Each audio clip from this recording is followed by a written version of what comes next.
Vlog day 216. It's the number of men I killed in Nam.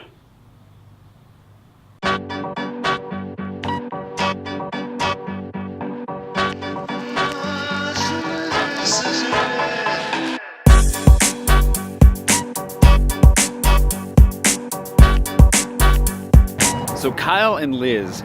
Kyle and Liz were basically like my brother and sister on the ship. So when they got married a couple years later, that was kind of weird, but I love it now.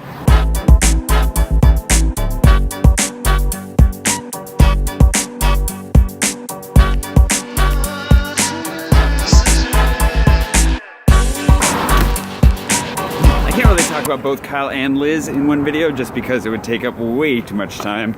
So I have to split them up because I've known them both for a really long time now. Tonight, I think I'll tell you one of my favorite stories about Kyle, which is probably one of my most told stories, and it definitely qualifies as a story for a stamp. Our motorcycle trip to Benin. It was terrible and amazing all at the same time. It is 1 degree out right now, Fahrenheit. That sucks.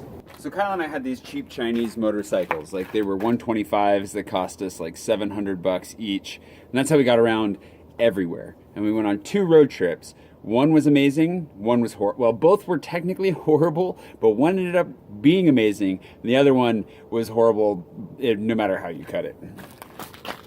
We're gonna talk about the one that turned out amazing.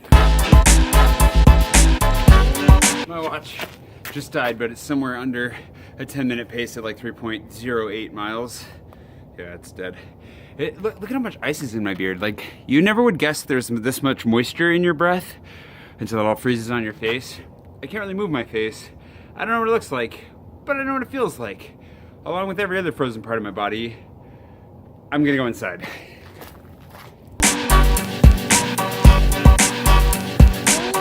Going back out really quick because supposedly the batteries for the drone are here, which means that tomorrow we'll probably play with the drone a little too much.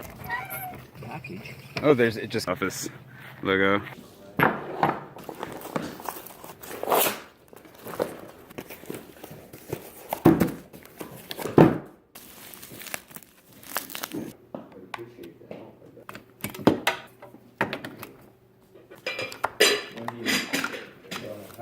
And putting them in the oven or the microwaves. And... Oh, don't do it. Don't you do it, tripod. Don't you do it. Don't. Oh, you did it. I know you can't see my breath as well in here. It's cold. It's very cold.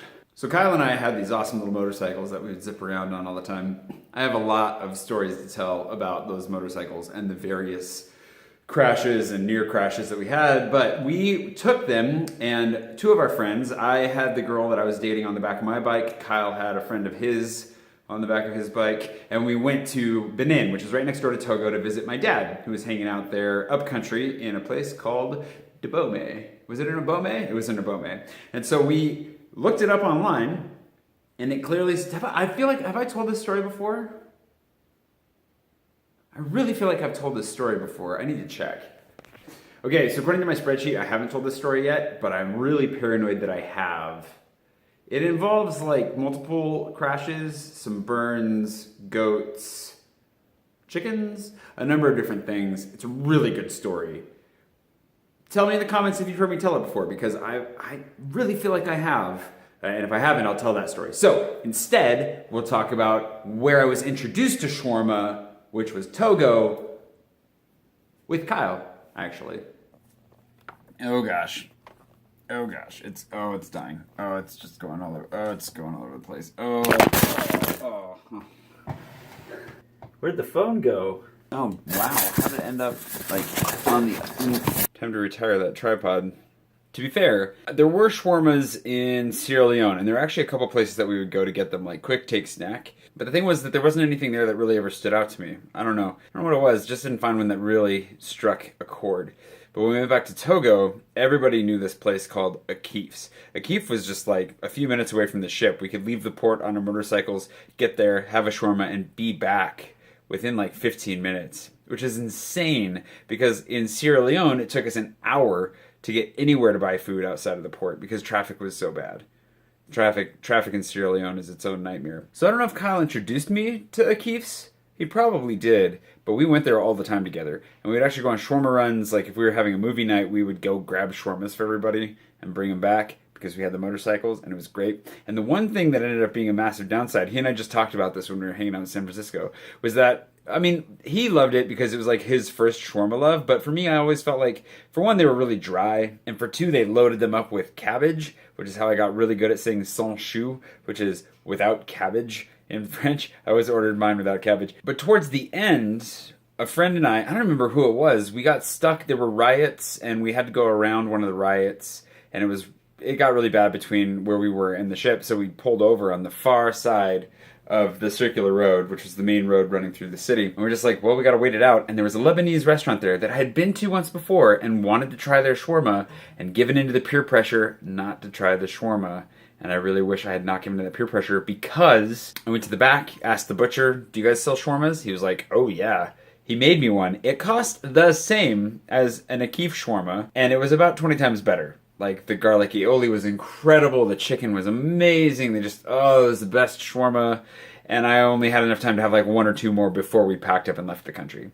So that was kind of tragic. I just have lots of stories with Kyle, though. Kyle was like my best friend on the ship. We would spend a lot of time together. We would go on trips together. I was not really actively a part in this, but Kyle's the guy that brought the cat into the ship. There was a cat that we kept on the ship in a shipping container in the hold until we got caught. And he looked a lot like Tom York, so his name was York. We kind of miss York. Anyways, Kyle's one of my best friends, and hopefully you'll see him in the near future again. And I'll have to tell you a story about Liz sometime soon, too. Also some good ones. If you liked this, please do subscribe. And we'll see what tomorrow brings. Probably drone footage.